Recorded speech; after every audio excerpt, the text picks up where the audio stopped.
Hello everyone. In this session we are going to discuss defect life cycle. Once tester will find any defect, from that stage defect life cycle will start. They are going to raise a new defect and there is an entire procedure to follow till defect is getting fixed. That is called defect life cycle. We are going to understand in detail each and every phase after a small Camera rolling action.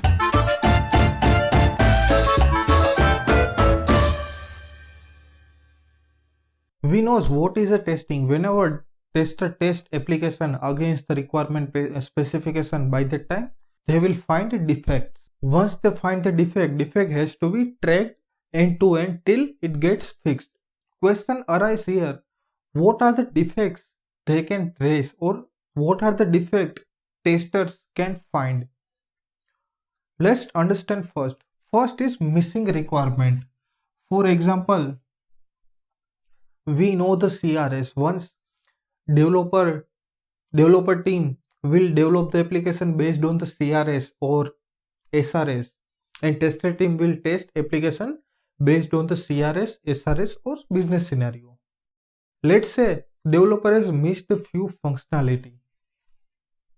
They have to develop the username field, password field, and here login button, and small text should be forgot password.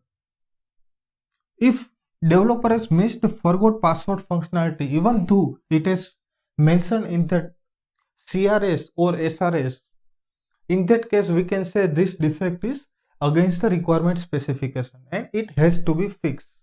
Another defect is, let's say, extra functionality. Forgot password button is not in the requirement and still developer has developed this feature. So we can say that they have implemented extra functionality and which is called a defect. So these are major scenarios. Apart from, there are many other scenarios. Let's say username text is not visible properly, or it is getting overlapped. For example, username text is here and button is starting from the here, or password button is comes here, and means overlapping issue or any other UI issue.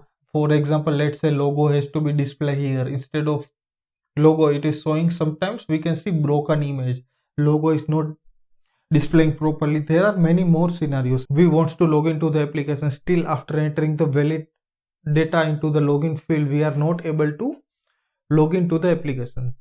So there can be many cases we can find error. So let's understand how defect lifecycle work. Here I will let you know actual standard procedure of the defect lifecycle, even what are the stage we are manipulating, because testing team or company has provision to manipulate defect lifecycle.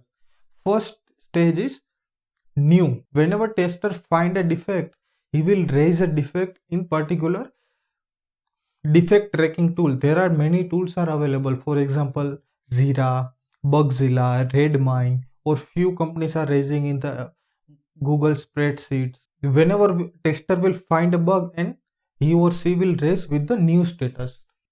This is how end-to-end defect lifecycle will look. So whenever tester will find a defect, he will add in the defect tracking tool with the status called new, and it will go to the test manager or senior tester. He will review the bug and he will assign to the particular developer. Let's say he has raised bug on the front end module or back end module or particular field, let's say login field or home page or compose mail or sent mail. Based on that, there are particular set of developer. Let's say for compose, Rahul and Ronit are work on the compose. So test manager will assign to the Rahul, and Rahul will make a status as a open. Once Rahul is going to start working on that particular defect, he will change status to a open. Later on, Rahul will take some time to fix that bug. He will do the changes and he will update a status as a fix, as he has worked on particular bug. So bug will come here with the status called fixed. Here one more scenario is there. Test manager test manager or testing team will understand this is the real bug. But somehow developer or development team are not able to convince yes this is the real bug. So what they can do, they will reject that particular bug. So instead of going to the fixed state, it will go to the reject state. Developer will add appropriate comment for the rejection and they will make a status as a reject. On top of that, what testing team will do? Testing team will make a status as a deferred with appropriate comments. Why deferred?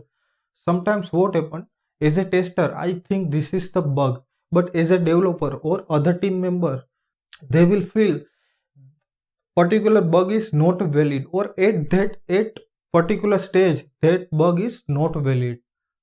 So for my safety or tester safety, testing team will make a status as a deferred. Again, we are going back to the fixed. So once they will fix the bug, they will send back to the testing team. Why? Once developer will fix something, again tester has to re-verify developer is actually fixed or not. Sometimes what happen in real time, developer doesn't have particular time, so without seeing anything or by mistakenly they will change status to the retesting. So to make sure that we have to retest the bug, so developer will change status to the retest and it will again come back to the particular tester and it will be on a testing phase.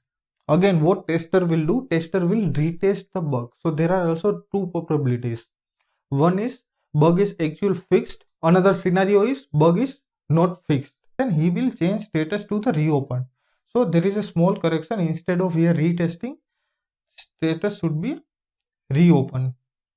And if the tester will feel the issue is actually closed or they have actually fixed the issue, then it will go to the fixed state.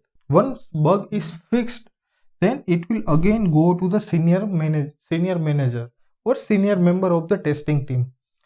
He or she will again verify the bug, it is actually closed or not, and later on they will change status to the close. So this is how end-to-end defect cycle work. Now the question are, there are too many stages and all the stages are configurable in the test management tool. So based on our need, we can change the status. Let's say I want only new to open to close. I want only 3 stages. So I can make as per my need. In real time, what happen? They are merging these 2 stages, new and assigned. Tester will raise a bug, it will automatically go to the particular developer.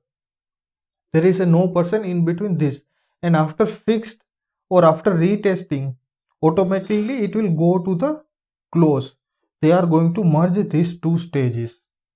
So based on our requirement, we can change the status. This is how end-to-end defect lifecycle works.